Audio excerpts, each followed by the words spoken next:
કેમ છો? Thank you.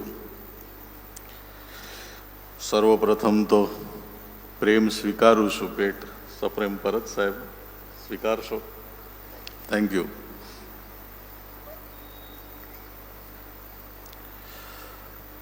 સર્વપ્રથમ હું ઈશ્વર પિતાનો આભાર માનું કે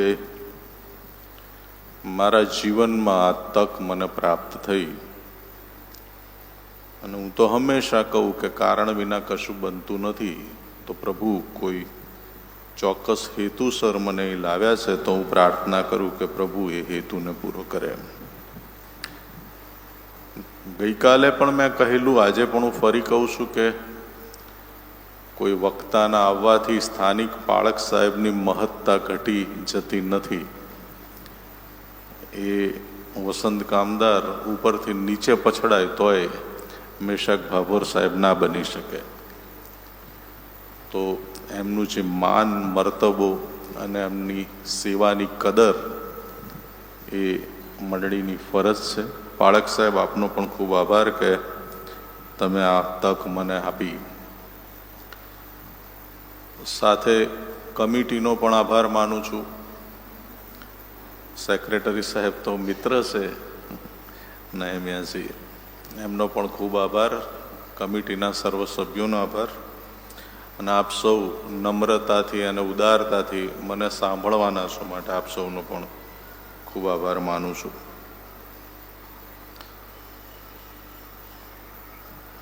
સેક્રેટરી સાહેબે મને કહેલું કે આત્મિક જાગૃતિની મીટિંગ રાખવાની ઈચ્છા છે.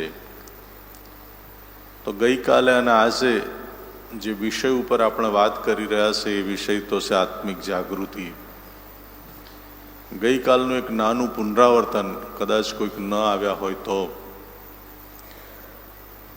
ઈશ્વરે ખ્રિસ્તી પરિવારમાં આપણને કોઈ કારણ કે હેતુ વગર જન્મ નથી આપ્યો. નો. ઈસુ ખ્રિસ્ત એ ઐતિહાસિક ઘટના નથી. ઈસુ ખ્રિસ્ત એ દૈવી ઘટના છે. Son of man as well as son of God. એક એવું અસ્તિત્વ જે સંપૂર્ણ માનવ પણ છે અને સંપૂર્ણ દિવ્ય પણ છે. બહુ ડિટેલમાં સમજાવી શકાય આ વાત, પણ એ દિવ્ય ઘટના છે. અંધકારમાં પ્રભુએ મોકલેલો પ્રકાશ છે, અને એ પ્રકાશ બીજા લોકો સુધી પહોંચાડવો અંધારામાં અટવાતી દુનિયામાં, એ જવાબદારી જે વ્યક્તિને સોંપવામાં આવી છે એ ખ્રિસ્તી છે. This is the definition. ઈસુ એ સત્ય તરફ દોરી જતો જીવનનો માર્ગ છે. માર્ગ, સત્ય તથા જીવન હું છું, એવું ઈસુએ થોમાને કહ્યું. એનો અર્થ એ થાય કે સત્ય તરફ દોરી જતો જીવનનો માર્ગ ઈસુ છે. તો એ માર્ગ ઉપર જે ચાલી રહ્યા છે, અથવા એ માર્ગે ચાલવાની જેને જવાબદારી સોંપવામાં આવી છે, એ વ્યક્તિ ખ્રિસ્તી છે. ખ્રિસ્તી એ કોઈ જ્ઞાતિ નથી. No no no, it is not the caste. ના ના ના, એ કાસ્ટ નથી. એ તો ખ્રિસ્તનું ચરિત્ર અથવા ખ્રિસ્ત જેવા બનવા માટે પ્રયત્નશીલ લોકોનો સમૂહ છે. ખ્રિસ્ત જેવા બનવા માટે જેઓ પ્રયત્ન કરી રહ્યા છે એવા લોકોનો આ સમૂહ છે.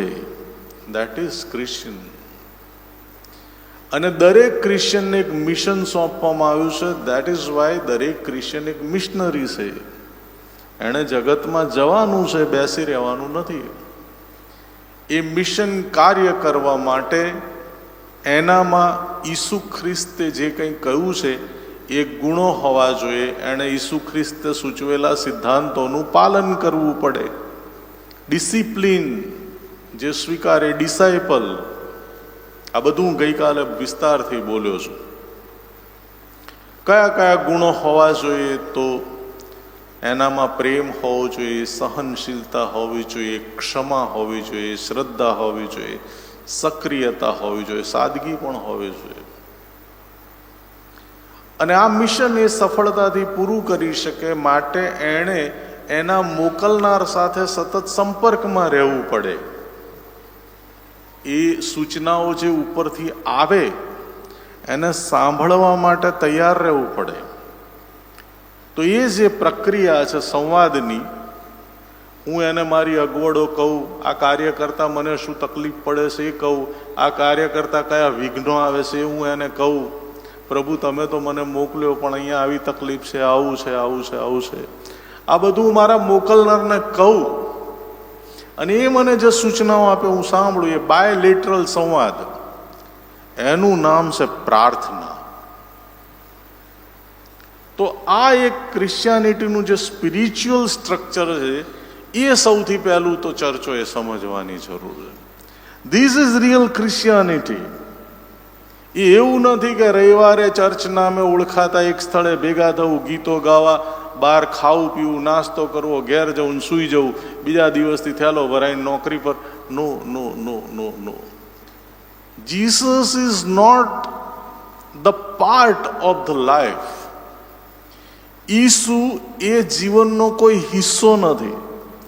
Jesus is not the part of the life. Jesus is the art of the life. ઈસુ એ જીવન જીવવાની કળા છે, એક પદ્ધતિ છે.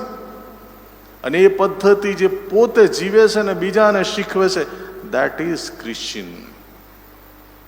હવે એ જ શૃંખલામાં આજે બીજી વાત કરવી છે, આત્મિક વિશ્વ અથવા આત્મિક જાગૃતિ એ શું છે.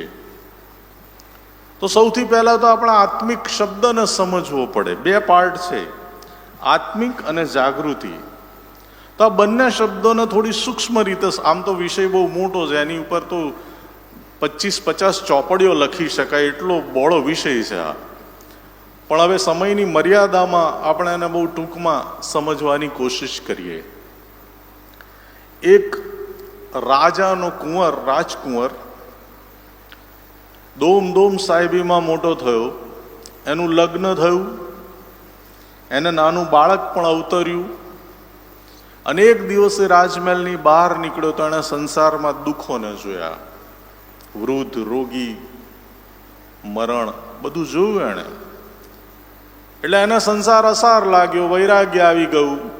એ પોતાની પત્ની અને પોતાના બાળકને ઊંઘતા મૂકીને ઘર છોડીને ચાલી નીકળ્યા. 40 વર્ષ, 40 years તપ કર્યું, હાડકા ઉગાડી નાખ્યા, ઉપવાસ ને બધું. અને પછી એક દિવસ એ પોતાના જ રાજ્યમાં, પોતાની જ નગરીમાં ભિક્ષા માગતા માગતા આવ્યા ઘરે. લોકોએ કહ્યું, શું કેટલા મોટા તપસ્વી છે કે આટલા રાજમહેલનો ત્યાગ કર્યો, સંસારનો ત્યાગ કર્યો, આટલું બધું તપ કર્યું, કેટલા મહાન તપસ્વી. અને એ ઘરે આવ્યા, એમના જ ઘરે, એમના જ મહેલ. તો એમની પત્ની બહાર આવી, પેલા બાળકને પણ સાથે લઈને. એ પત્નીએ એ સાધુ, પોતાના પતિ, એની આંખમાં આંખ નાખીને એક પ્રશ્ન પૂછ્યો, क्या यह सब घर में रहकर नहीं हो सकता था? क्या यह सब घर में रहकर नहीं हो सकता था? ઈસુ સંન્યાસી નથી. નો. ઈસુએ જગતમાં રહીને જીવન જીવતા જીવતા પવિત્ર જીવન શી રીતે જીવી શકાય એ પદ્ધતિ શીખવી. ઈસુ કઈ પર્વત પર જઈને બેસી નથી ગયા. ઈસુ કોઈ ગુફામાં જઈને બેસી નથી ગયા આજીવન. ના, ઈસુ તો સમાજમાં ફર્યા, માનવ જીવનમાં ફર્યા. એ આપણી માફક ભૂખ્યા થયા, એ આપણી માફક તરસ્યા થયા, એ આપણી માફક એમણે પીડાઓ વેઠી. ઈસુને ક્યાંક મેં ગુસ્સે થતા પણ જોયા પેલા મંદિરમાં. નહીં તો એ તો ક્ષમાની વાત કરનાર ઈસુ, દોષિત નહીં ઠરાવનાર એવું કહેનાર ઈસુ. પણ જ્યારે મંદિરમાં ભ્રષ્ટાચાર જોયો તો ઈસુને મેં ગુસ્સે થતા પણ જોયા ત્યાં. સી સંપૂર્ણ માનવીય. હે બાપ, બની શકે તો આ પ્યાલો મારાથી દૂર કર. એ પોસિબલ. લોહીનો પરસેવો પડે એ હદની વેદના એ સાયન્સમાં બી છે, મેડિકલ સાયન્સમાં, કે હા એવું બની શકે. એગોની એ શારીરિક પીડાઓ અને માનસિક પીડાઓ અમુક હદે પહોંચે તો લોહી બહાર આવવા માંડે પ્રેશરના કારણે. તો આ સંસારમાં રહીને આધ્યાત્મિક જીવન જીવવું એ ક્રિશ્ચિયાનિટીએ શીખ્યું છે ઈસુએ. રિમેમ્બર, બહુ મહત્વની વાત છે. અને પાઉલે આપણને બહુ સુંદર શબ્દ આપ્યો, tent making missionary. Tent making missionary. કરિન્થની મંડળીમાં પ્રિસ્કિલા અને અકુલાસ એક કપલ તંબુ વણવાનો ધંધો કરે અને પાઉલ એમની સાથે રહીને તંબુ વણે અને એમ કરતા એણે મંડળી સ્થાપી. ટેન્ટ મેકિંગ, તંબુ વણનાર મિશનરી. અને પાઉલે બહુ સરસ વાક્ય કહ્યું. ચર્ચોમાં એક વાક્ય ઘણી વાર બોલે છે લોકો, કે લેવા કરતા આપવામાં વધારે ધન્યતા છે. એ સામાન્ય રીતે આ દાન અર્પણના સંદર્ભમાં બોલાતું વાક્ય છે. પણ એનું જે બેકગ્રાઉન્ડ જે આ છે, એ વાક્ય પાઉલ શા માટે બોલ્યો એ સમજવું હોય તો તમારા ટેન્ટ મેકિંગ મિશનરીનો કોન્સેપ્ટ સમજવો પડે. પાઉલ એ વાક્ય બોલતા પહેલા આગળ કહ્યું કે મેં ઉદ્યોગ કરીને મારા હાથે કમાઈને ખાધું છે, મેં હાથ નહીં લંબાયો અને મેં બીજાને આપ્યું છે. પછી પાઉલ બોલ્યો કે આપવા લેવા કરતા આપવામાં વધારે ધન્યતા છે. એણે આપ્યું, એ ઉદ્યોગ કર્યો, એણે પોતે તંબુ વણ્યું, એણે આજીવિકા ઊભી કરી અને એમાંથી એણે કામ કર્યું પ્રભુનું. આ ખ્રિસ્તી લેમેન માટે આ વાત બહુ મહત્વની છે. આપણા આજીવિકાના ક્ષેત્રો હોઈ શકે. કાલે જ રાજુભાઈ મને એમના ત્યાં જમાડ્યો છે. આજીવિકાના ક્ષેત્રો હોઈ શકે આપણા અલગ અલગ, નોકરીના ક્ષેત્રો અલગ અલગ હોઈ શકે, પણ સાથે સાથે ખ્રિસ્તી જીવન જીવવું શક્ય છે. સ્પિરિચ્યુઅલ લાઈફ તમે જેને કહો છો એ જીવવી શક્ય છે, કે આધ્યાત્મિક જીવન જીવવું. અને એ સંસારમાં રહીને જીવવાનું સાહેબ બહુ મોટો પડકાર છે આપણી સામે. ક્રિશ્ચિયાનિટી સામે આ મોટી ચેલેન્જ છે. નોકરીઓ કરવાની છે, તંબુ વણતા વણતા કરીને ઊભું કરવાનું છે પાઉલની માફક. તો આ બહુ મહત્વની વાત છે કે આપણે સાધુ નથી બની શકતા. નો, સંસારમાં રહેવાનું છે. સંસારની જે કાંઈ ગંદકી છે, કાદવ કીચડ છે, જે કંઈ પ્રલોભનો છે, પરીક્ષણો છે, એ બધાની વચ્ચે રહીને એક આધ્યાત્મિક જીવન જીવવાની કોશિશ કરવાની છે. આત્મા, માણસ થ્રી ફોલ્ડ પર્સનાલિટી. એ શરીર છે, એ મન છે ને આત્મા છે.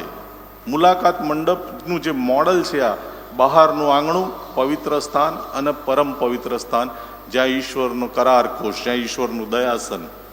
બહારનું આંગણું શરીર, પરમ પવિત્ર સ્થાન દેટ ઇઝ મન, પરમ પવિત્ર હોલી ઓફ ધ હોલી એ આપણે કહીશું આત્મા. આત્માનું એક અલગ વિશ્વ છે, એ વિઝિબલ નથી. આપણી આંખ, આપણી કાન, આ બધી જે ઇન્દ્રિય છે એની મર્યાદા છે કે અમુક રેન્જનું જે જોઈ શકે છે, એ રેન્જ સિવાયનું જોઈ શકાતું નથી, એ રેન્જ સિવાયનું સાંભળી શકાતું નથી. નથી દેખાતું એનો અર્થ એક નથી કે નથી. રિમેમ્બર, કશુંક આપણને નથી દેખાતું તો એનો અર્થ એ નથી કે એનું અસ્તિત્વ નથી. હવે આપણે શું છે કે જે દેખાય છે એને જ સત્ય માનીને જીવીએ છીએ. આ દુનિયા આપણને દેખાય છે, આ જગત આપણને દેખાય છે, આ ચર્ચ આપણને દેખાય છે, માણસો દેખાય છે. સો દેટ ઇઝ ટ્રુથ, એ જ આપણા માટે સત્ય છે. જે નથી દેખાતું એમાં આપણને શ્રદ્ધા ઉત્પન્ન થતી નથી. ને આત્માનું જે વિશ્વ છે એ દેખાતું નથી, કારણ કે એ સ્પેસ અને ટાઈમ, સ્થળ અને કાળની બહાર છે. આત્માને સ્થળ અને કાળના કોઈ બંધન લાગુ પડતા નથી. તો આ જે આત્માનું વિશ્વ છે એને અનુભવી શકાય છે. તમે પરસીવ કરી શકો છો, એને અનુભવી શકો. You can experience that. કઈ રીતે થઈ શકે છે? તમે તમારા જીવનમાં બનતી ઘટનાઓને જુઓ, તમને આપોઆપ સમજાશે કે પ્રભુનું અસ્તિત્વ છે. આપોઆપ સમજાશે. તમે તમારું શરીર કઈ રીતે કામ કરે છે જુઓ. દાઉદે બહુ સરસ વસ્તુ કહી કે સૃષ્ટ વસ્તુઓના અવલોકન પરથી આપણને ખબર પડે છે કે આનો કોઈ કરતા છે. કદી તમે આ ચંદ્રને જુઓ, કદી તમે સૂર્યને જુઓ, કદી તમે ગ્રહોને જુઓ, તારાઓને જુઓ, ગેલેક્સીને જુઓ. અગાશી એ બી એક નાનું ચર્ચ છે. અગાશી એ પણ એક નાનું ચર્ચ છે. અગાશીમાં સૂતા સૂતા આકાશને જુઓ, ઈશ્વરની અનુભૂતિ થશે કે આ કોણે બનાવ્યું. પેલા નાના બચ્ચાઓને મસ્ત કવિતા ટીચર શીખવાડે, કરી તો જુઓ, તમે કરી તો જુઓ, મારા પ્રભુએ જે કર્યું એ કરી તો જુઓ. પછી એવું કે મોરના પીછામાં રંગો ભરી તો જુઓ, નારિયેળમાં પાણી ભરી તો જુઓ, લા આ માણસમાં લોહી તો ભરી જુઓ, કરી તો જુઓ, તમે આ શ્વાસ તો ભરી જુઓ. ખબર પડે કે કોઈ કરતા છે આ બનાવનાર. યશાયાના 6 અધ્યાયની જે શરૂઆત છે અહીંથી થાય. મેં પ્રભુને જોયો. આ આત્મિક જીવન છે, જેને આત્મિક જાગૃતિ કહેવાય. એનો આ પહેલો તબક્કો, ઈશ્વરની અનુભૂતિ, એને ઉર્ધ્વ દ્રષ્ટિ કહેવામાં આવે છે. ઉર્ધ્વ દ્રષ્ટિ.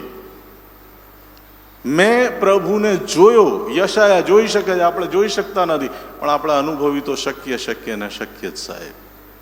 ઈશ્વર છે, ઈશ્વર સર્વજ્ઞ છે, બધું જાણે છે, એવરીથિંગ. ઈશ્વર સર્વવ્યાપી છે. ઈશ્વર ક્યાં નથી? હું તારી હાજરીમાંથી નાસીને ક્યાં જાઉં? આકાશમાં જાઉં ત્યાં પણ તું છે, શેઓલમાં જાઉં તો ત્યાં પણ તું છે, બધે છે, સર્વત્ર છે. હું જ્યાં જઉં છું ત્યાં મારી સાથે છે. સર્વજ્ઞ છે, બધું જાણે છે, સર્વવ્યાપી છે ને સર્વસમર્થ છે. બધું જ કરી શકે છે. ઈશ્વરને કશું અશક્ય નથી. હમણાં જ કોઈકે મને સવારે મેસેજ મોકલ્યો, ઈશ્વરથી બધું શક્ય છે. ઈશ્વરથી બધું શક્ય છે. થી શબ્દ આવી ગયો, મીન્સ ઈશ્વરની ઉપર વિશ્વાસ રાખો તો મારાથી બધું શક્ય છે. નો, ઈશ્વરને બધું શક્ય છે, મને બધું શક્ય નથી. જો હું ઈશ્વર સાથે કનેક્ટેડ ના હોઉં તો હું કશું ના ઉકાળી શકું. નો, એને બધું શક્ય છે. હું તો બહુ મર્યાદિત છું માણસ તરીકે. ઈશ્વર છે. પહેલી દ્રષ્ટિ, ઉર્ધ્વ દ્રષ્ટિ. બીજી દ્રષ્ટિ, ઈશ્વરનું ભાન થાય, ઈશ્વર છે એવી ખબર પડે, આત્માનું એક વિશ્વ છે એવી ખબર પડે. મરણ પામ્યા પછી મારે ક્યાંક ઉપર જઈને કોઈકને જવાબ આપવાનો છે, કોઈકને મળવાનું છે એવી ખબર પડે. આ સંસાર સિવાય બીજું પણ એક વિશ્વ છે, આત્મિક વિશ્વ, એવી ખબર પડે. ત્યારે તરત જે બીજી ઘટના બને છે એ કે મારું આવી બન્યું, કારણ કે હું અશુદ્ધ હોઠોનો માણસ છું. આને કહેવામાં આવે છે અંતરદ્રષ્ટિ, આંતરિક દ્રષ્ટિ. માણસ પોતાના વ્યક્તિત્વ વિશે વિચાર થાય છે. જેવો ઈશ્વર સાથેનો સંબંધ થાય એવું તરત માણસને ભાન થાય કે હું કેવો છું. એ આવા છે, હું કેવો છું. સર્જનહાર મારા આવા છે, પપ્પા મારા આવા છે, હું કેવો છું. તરત ભાન થાય. ઈશ્વર પ્રકાશ છે. Remember, God is light. અને જ્યારે મને એની અનુભૂતિ થાય છે ત્યારે સૌથી પહેલું એ થાય છે કે મારા જે ચિત્ત છે, મારું જે મન છે, એમાં પ્રકાશ થાય છે. અને એ પ્રકાશમાં મને મારા અવગુણો, મારી વાસ્તવિક સ્થિતિ એ દેખાવા લાગે છે. This is consciousness. આ સભાનતા છે. જાગું છું હું ઊંઘમાંથી. સૂર્યનો તડકો આંખ ઉપર પડે એટલે તરત આપણે જાગીએ. અંધારામાં ઊંઘતા હોય ને લાઇટ ચાલુ થાય ને, હું નાનો તો એવું ઊંઘતો હું મસ્ત ગોદડું ઓઢીને, અને મારી માં લાઇટ ચાલુ કરે એટલે હું કહું, બે લાઇટ બંધ કરી યાર, તું મને જગાડે. પ્રકાશ જગાડે છે આપણને ઊંઘતા, કારણ કે આપણે રાત્રે અંધારામાં ઊંઘવા ટેવાયેલા છીએ. એ પ્રકાશ આપણને જગાડે છે ને ભાન થાય છે, અરે યાર હું તો આવો છું, હું અશુદ્ધ હોઠોનો માણસ છું, મારું આવી બન્યું છે. ધીસ ઇઝ જાગૃતિ. એક વહેલી સવારે સૂરજ ઉગે ને માણસ જાગે, એ જ રીતે આપણા જીવનમાં ઈશ્વરનો પ્રકાશ પથરાય અને આપણે અચાનક ઊંઘમાંથી જાગીએ છીએ, કલા હું ક્યાં છું, આ હું કઈ જગ્યાએ આવી ગયો છું. સેમ ઉદાહરણ ઉડાવ દીકરામાં જ સાહેબ. એ ઈસુએ જે 3 ઉદાહરણ આપ્યા, ખોવાયેલી અધેલી, ખોવાયેલું ઘેટું ને ખોવાયેલ દીકરો. એ ખોવાયેલ દીકરામાં એક્ઝેક્ટલી આ સ્થિતિ છે. એ દીકરો પપ્પાનું ઘર મૂકીને ચાલ્યો ગયો છે. કેમ ચાલ્યો ગયો? મેં બહુ બારીકાઈથી વિચાર્યું કે છોકરાના મનમાં શું આવ્યું હશે, અને હું વિચારી શક્યો કારણ કે હું પોતે પણ એક ખોવાયેલો કે ઉડાવ દીકરાનું જીવન જીવ્યો છું. એ મણિનગરમાં બધાને ખબર છે. હું ક્યાંક બોલતો હોઉં તો પેલા ઘરડાઓના આશ્ચર્ય થાય, પેલા વસંત સ્ટેજ ઉપર બોલે છે એમ પુલપીટ ઉપરથી. એમને આશ્ચર્ય થાય કે આ માણસ બોલે. તો ઉડાવ દીકરાએ કેમ પપ્પાનું ઘર છોડ્યું? કારણ કે એને એવું લાગ્યું કે હવે મને મારા પપ્પાની જરૂર નથી. બે કારણ છે. ઉડાવ દીકરાએ પપ્પાનું ઘર છોડ્યું એની પાછળ બે કારણ. મને મારા પપ્પાની હવે જરૂર નથી. આઈ એમ સેલ્ફ સફિશિયન્ટ. હું પૂરતો છું. આઈ એમ સેલ્ફ રિલાયન્ટ. હું આત્મનિર્ભર છું. મારા પપ્પાની કોઈ જરૂર નથી. I can make my own decisions. હું મારા નિર્ણય પોતાની જાતે કરી શકું છું. મારે પપ્પાની જરૂર નથી હવે. બીજી વસ્તુ શું લાગી એને? પપ્પાના ઘર કરતા બહાર વધારે સુખ અને આનંદ છે, મોજ મજા. આ બે કારણથી એણે પપ્પાનું ઘર છોડ્યું. બે કારણથી. એક તો મારા પપ્પાની જરૂર નથી. હું મોટો થઈ ગયો છું, હું બળવાન થઈ ગયો છું, બુદ્ધિશાળી થઈ ગયો છું, મેં ભણી લીધું છે, નોકરીઓ છે, મારી પાસે બંગલા છે, કાર છે, મારા છોકરા પરદેશ છે, હવે મારા પપ્પાની કોઈ જરૂર નહીં. નો, હું ખાલી એક સોશિયલ સ્ટેટસ માટે ચર્ચમાં જઈ આવું, ભયો. નો નીડ. બહાર બહુ મોજ મજા છે સંસારમાં. ત્યાં ભાઈબંધો છે, ત્યાં સંબંધો છે, ત્યાં આનંદ પ્રમોદ છે, જલસા છે. અને આશીર્વાદો તો પપ્પાના જ છે. પપ્પાની જ મિલકત લઈને જલસા કરવાના છે. મિલકત તો પપ્પા જ આપવાના છે. પપ્પાની મિલકત લઈને માણસ ચાલ્યો ગયો. અને પછી શું થયું? એને ભાન થયું. ભૂંડનો ઉલ્લેખ કર્યો છે, પીગ. મને ક્યારેક એમ થાય છે કે આ ભૂંડ વિષય પર પણ હું સંદેશો આપું. બહુ મહત્વનો વિષય છે. ભૂંડનું પ્રતીક કેમ? કારણ કે ભૂંડને એ સમયે અશુદ્ધ માનવામાં આવતું. જે જૂના કરારમાં કોશેર છે, યહૂદીઓના ડાયેટરી નિયમો, એ ડાયેટરી નિયમ છે આહારને લગતા. તો એમાં એવું છે કે ભૂંડ નાપાક પ્રાણી છે, ખરીવાળું. તમે એ ખાઈ શકો નહીં, એને તમારે દૂર રહો. ભૂંડ એ અશુદ્ધિનું પ્રતીક છે. અને માટે ઈસુએ જ્યારે પેલી સેના આખી ભૂતોની કાઢી ત્યારે ભૂતોને ક્યાં મોકલ્યા? ભૂંડોમાં રહેવા મોકલ્યા. કેમ? એ ભૂંડ અશુદ્ધિનું ઘર છે, અશુદ્ધિને પનાહ આપે છે. અને પાછળથી પિતરે પણ જ્યારે વાત કરી કે એક સારો સંસ્કારી માણસ, ધાર્મિક માણસ ફરી પાછો પાપમાં પડે તો એણે કહ્યું કે ધોવાયેલી ભૂંડણ કાદવ તરફ પાછી જાય છે. ભૂંડણ એ સ્વભાવ છે એનો, અશુદ્ધિ તરફ જવાનો, અશુદ્ધિ તરફ ખેંચાવાનો. અને એ છોકરો ભૂંડોનો ખોરાક ખાતો થયો સાહેબ. ત્યારે એને ભાન થયું કે આ તો પતન થઈ ગયું. મારા બાપના ઘરમાંથી હું ખોટો બહાર આવી ગયો. આ તો મરવાના દાડા આવી ગયા. આના કરતા તો મારા બાપના ઘરમાં જે ચાકરો છે એ વધારે ખુશ છે. હું પાછો જાઉં. અહીંયા બે તફાવત છે, બહુ માઇક્રો તફાવત. બહુ ધ્યાનથી સમજવાની જરૂર છે. બે ઉદાહરણ, ઘેટું અને ખોવાયેલ દીકરો.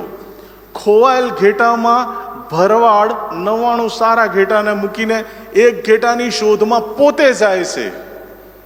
કેમ? એને ખબર છે કે ઘેટું છે, એની પાસે બુદ્ધિ નથી વિકસિત, એનું બ્રેન એટલું ડેવલપ થયેલું નથી. એ બિચારું મૂંગું પશુ છે. એ રસ્તો શોધીને બાપના ઘરે નહીં પાછું આવી શકે વાડામાં. That is why he goes. એ જાય છે. ઉડાવ દીકરામાં એવું નહીં. બાપ બેઠો છે. કેમ? દીકરાને બધી બુદ્ધિ છે. બાપનું ઘર છોડવાની સમજ પડે છે, તો પાછા ફરવાની સમજ બી એનામાં છે જ. It is free will. એ ફ્રી વિલનો સિદ્ધાંત છે.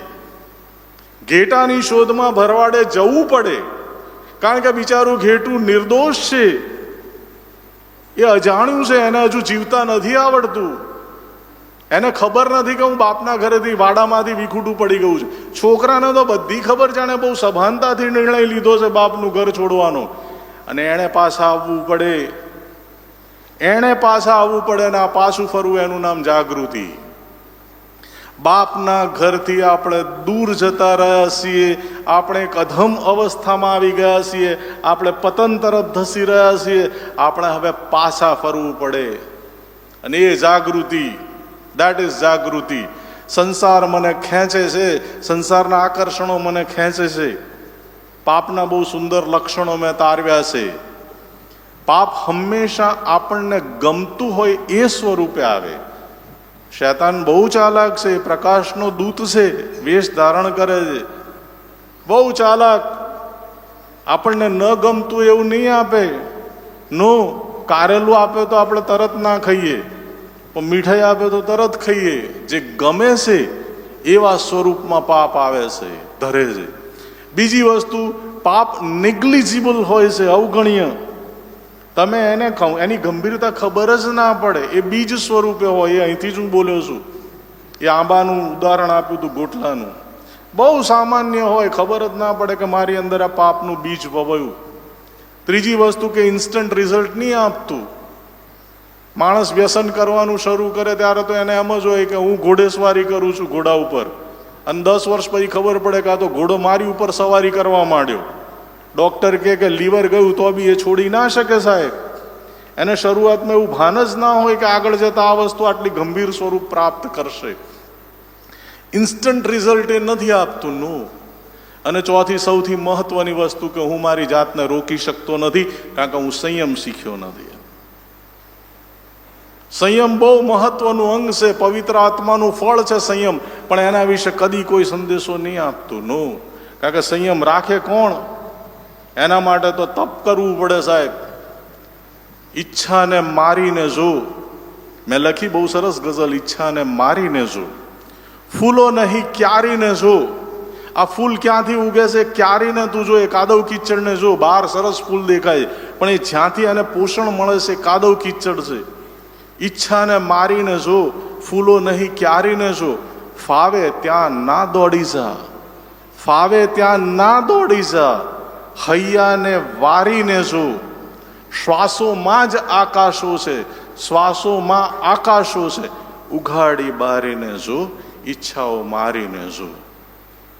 સંયમ રાખવો પડે. બહુ ડિટેલ વાત છે. 3 પ્રકારના સંયમ. પહેલો સંયમ છે એ આહારનો સંયમ.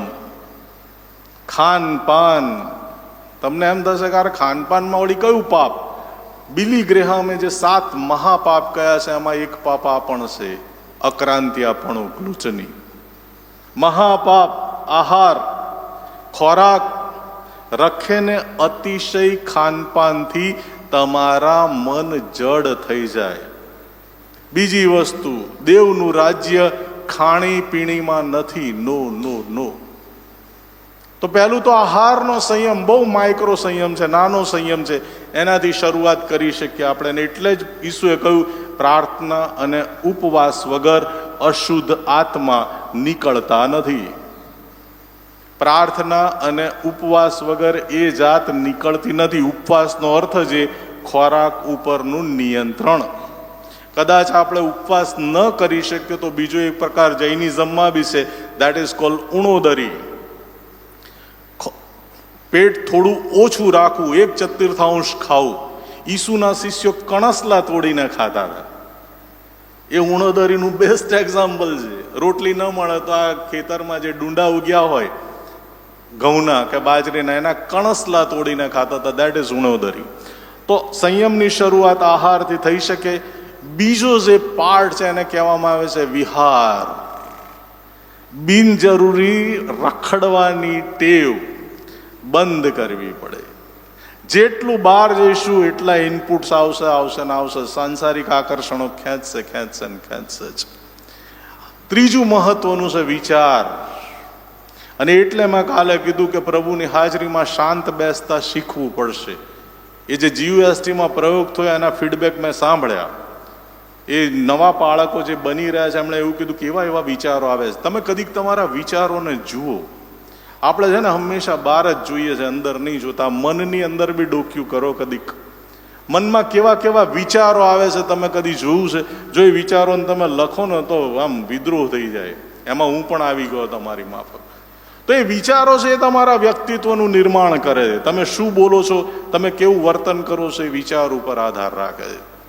તો આ વિચારને પણ તમારા સંયમની એક કેટેગરીમાં મૂકવાની આપણે બધાએ જરૂર. આહાર, વિહાર ને વિચારના સંયમથી આપણે પ્રભુના ઘરમાં રહી શકીએ, પ્રભુની હાજરીમાં રહી શકીએ, બહાર જવાય નહીં. હવે ત્રીજી જે દ્રષ્ટિ છે, યશાયાએ જોયું કે અશુદ્ધ હોઠોનો માણસ અંતરદ્રષ્ટિ. પહેલા ઉર્ધ્વ દ્રષ્ટિ, અંતરદ્રષ્ટિ અને ત્રીજી દ્રષ્ટિ બહિર્દ્રષ્ટિ. પ્રભુ મને ભાન થયું છે કે હું અશુદ્ધ છું, પસ્તાવો થયો, પ્રભુએ એને શુદ્ધ કર્યો, અંગારો અડક્યો એના હોઠને, એવું લખ્યું છે. પ્રભુનો આત્મા આપણને શુદ્ધ કરે છે. આપણે નક્કી કરીએ છીએ કે પ્રભુ હું શુદ્ધ થવા માંગુ છું, પ્રભુ આપણને શુદ્ધ કરે છે. એકચ્યુઅલી બાપ્તિસ્માનો અર્થ પણ આ જ છે. એ જે જળ છે એ જ્યારે આપણને એને સ્નાન સંસ્કાર કહે છે. મૂળ શબ્દ એના માટે છે સ્નાન સંસ્કાર. સ્નાનને શૌચ કહેવામાં આવે, શૌચ શુદ્ધિ. એ શુદ્ધ કરે છે પ્રભુનો આત્મા, એ આત્મિક સામર્થ્ય છે. અને એ સમય, હવે તો એ ઘટના બનતી હશે કેમ ખબર નહીં, પણ જ્યારે પણ બાપ્તિસ્માની વાત આવે ત્યારે સાથે સાથે પવિત્ર આત્મા ઉતરી આવતો. એ પવિત્ર આત્મા અગ્નિથી અને પાણીથી તમારું બાપ્તિસ્મા કરશે, આત્માથી. ઈસુ વિશે એવું કહ્યું, યોહાને કહ્યું કે હું પાણીથી તો બાપ્તિસ્મા કરું છું, પણ મારા પછી જે આવે છે અગ્નિથી ને આત્માથી તમારું બાપ્તિસ્મા કરશે. તો ઈસુનું બાપ્તિસ્મા તો આત્માનું બાપ્તિસ્મા છે. એ શુદ્ધિકરણ છે, આત્માનું શુદ્ધિકરણ. અને પછી યશાયા 4 દ્રષ્ટિ કહે છે કે હવે હું ક્યાં જાઉં? પ્રભુ મને બહાર મોકલ. હું કોને મોકલું? મારે સારું કોણ જશે? આઈ શેલ ગો. હું જઈશ પ્રભુ, મને બહાર મોકલ. દેખાય બહાર કે મને જે પ્રાપ્ત થયું એ બીજા ઘણાને નથી પ્રાપ્ત થયું. મને જે સુખ મળ્યું છે બીજા ઘણાને નથી મળ્યું. મારા ઘરમાં જે સુખ અને આનંદ છે બીજા ઘણા ગણોમાં નથી. તો લેટ મી ગો. મને મોકલ. મને ચર્ચમાં ના બોલાવી રાખીશ, નો. ચર્ચમાં મને કોઈ હોદ્દાની લોલીપોપ આપીને ના બેસાડી રાખીશ, ના. મને બહાર મોકલ. ત્યાં મારી જરૂર છે, ત્યાં મારી જરૂર છે વધારે. ફાધર્સ ડે ના દિવસે હું એક ગામડાના ચર્ચમાં ગયો, ઉમરેઠ પાસે. સાહેબ, આટલું નાનું ચર્ચ, બધું મરી પરવારેલું. એક નાની છોકરી, હું ગયો તાર તો ચર્ચ વાળે બિચારી, નાની ઢીંગલી જેવી છોકરી. એક ઘરમાં મને ચા પીવા બોલાવે, એ બેનની કરોડરજ્જુ ખતમ થયેલી. ઘરમાં 4 માણસ, સાહેબ, નોકરી છૂટી ગયેલી, ખાવાના ફાંફા. અને એક દિવસ રાત્રે 3 વાગે અમેરિકામાં હું ઝૂમ ઉપર બોલ્યો. ડિમ્પલભાઈ યાદ આપી છે બોરસદ વાળાને 3G. મેં કીધું અમેરિકા વાળાને કે તમે ત્યાં જાઓ એની સામે કોઈ વાંધો નહીં, સુખી થાવ એની સામે કોઈ વાંધો નહીં, નો. પ્રભુએ આપ્યું છે, આનંદ કરો. પણ જે રહી ગયું છે બિચારું, એની તો સામે પાછું ફરીને જુઓ. એ બહિર દ્રષ્ટિ. મને કેન્સર નથી થયું પણ કોઈકને તો થવું છે યાર, તો એની સામું જુઓ. 4 છોકરાઓ મારી સાથે ટ્રેનમાં અપડાઉન કરે, પોસ્ટમાં ને એમાં નોકરીએ લાગ્યા. અન્ય ધર્મી છોકરાઓ, હિન્દુ છોકરાઓ બિચારા. આ વાતો મારે એમની સાથે થતી. થોડા સમય પહેલા જ એમણે એક ગ્રુપ બનાવ્યું અને દર રવિવારે કેન્સર હોસ્પિટલમાં એ છોકરાઓ ખાવાનું આપવા ઊભા રહે, પત્ની સાથે. અમે દવાખાનું શરૂ કર્યું મણિનગરમાં, ઝૂંપડપટ્ટીમાં. તો એક હિન્દુ કપલ આવ્યું, જુવાન કપલ, નવું પરણેલું, બંને ડોક્ટર. સાહેબ, એક દિવસ અમને તક આપો તમારા દવાખાનામાં. કેમ? અમે સેવા કરવા માંગીએ છીએ. બીજા ધર્મોમાં છે આ પ્રથા, સાહેબ. આ ઈસુના આદેશો છે. બહિર્દ્રષ્ટિ. મને જે પ્રાપ્ત થયું છે બીજાને પણ આપું. આ બહુ મહત્વની વાત છે. અને આ સાચી આત્મિક જાગૃતિ. સાચી આત્મિક જાગૃતિ આ 3 દ્રષ્ટિ સમાવે છે. પહેલી દ્રષ્ટિ ઉર્ધ્વ દ્રષ્ટિ, મને ઈશ્વરની અનુભૂતિ થાય. બીજી દ્રષ્ટિ અંતરદ્રષ્ટિ, મને મારી જાતનું ભાન થાય, હું મારી જાતનું વિશ્લેષણ કરું, મારું સારું નરસું. કાલે જ મેં કહ્યું સેલ્ફ રેટિંગ, સેલ્ફ એસેસમેન્ટ. એના માટે સાદો શબ્દ સ્વાધ્યાય, સ્વનું અધ્યયન, પોતાને વાંચવા. બહુ ચોપડીઓ વાંચી યાર, કદીક પોતાને તો વાંચો કે મારી અંદર શું છે. સ્વ અધ્યયન, મને ભાન થાય મારી પરિસ્થિતિનું કે વાસ્તવિક રીતે હું ઈશ્વરથી નજીક છું, દૂર છું. મારામાં ખ્રિસ્તી ગુણો છે તો કેટલા છે? હું ખરેખર ખ્રિસ્તી કહેવાને લાયક છું કે કેમ? પેલા સુબેદાર જેવું થાય. એ તો બિચારો ઇટાલિયન હતો, પણ એવું કે પ્રભુ મારા છાપરા તળે આવે એવો હું યોગ્ય નથી. એક ખ્રિસ્તીના ફિલિંગ થવી જોઈએ, પ્રભુ તું મારા હૃદયમાં આવે એવો યોગ્ય હું નથી. નરી ગંદકી છે મારી અંદર. તો એ ફીલ થવું જોઈએ. અંતરદ્રષ્ટિ. અંતરદ્રષ્ટિ પછી પશ્ચાતાપ, શુદ્ધિકરણ, પ્રભુ પાસે શુદ્ધતાની માંગણી કરવી. અને પછી આ બહાર જવું, પ્રભુના કામે જવું. That is real Christianity. આ ઉર્ધ્વ દ્રષ્ટિ, અંતરદ્રષ્ટિ અને બહિર્દ્રષ્ટિ. આ છે સાચી સ્પિરિચ્યુઅલ અવેરનેસ. આ છે સાચી આત્મિક જાગૃતિ. અને આ બદલાવવું પડે સાહેબ, સંકલ્પ કરવો પડે. થોડીક મસ્ત હળવી વાત કરીને હું એન્ડ કરું, કારણ કે બહુ ભારે વાતો છે આ બધી. એકદમ હળવી વાત. એક નવું પડેલું કપલ, અમારે ત્યાં રતનપુર છે, બંને બાજુ સાડી ને ડ્રેસની દુકાન, બંને ચાલતા ચાલતા જાય તો પતિએ હાથ પકડી રાખેલો પત્નીનો, હાથ પકડીને ચાલે. એટલે એક કાકાને એમ થયું કેટલા પ્રેમી યુગલ છે, કેટલા પ્રેમાળ. એટલે એણે છોકરાને કીધું કે યાર તને અભિનંદન, તું કેટલો બધો પ્રેમ કરે છે પત્નીના, ભીડમાં તું એનો હાથ પકડીને ચાલે. તો કે સાહેબ પ્રેમ બેમ તો ઠીક, આ હાથ પકડી રાખ્યો છે, આ ગમે ત્યાં દુકાન જોઈને જતી રહે છે. આ મન છે ને એને પકડી રાખીએ, એ સૂઈ ના જાય, સતત જાગતા રહીએ. પેલી 10 કુમારિકામાંની 5 કુમારિકાની માફક, એનું નામ આત્મિક જાગૃતિ. Thank you very much. સાંભળ્યો, આભાર, ખૂબ આભાર. Thank you.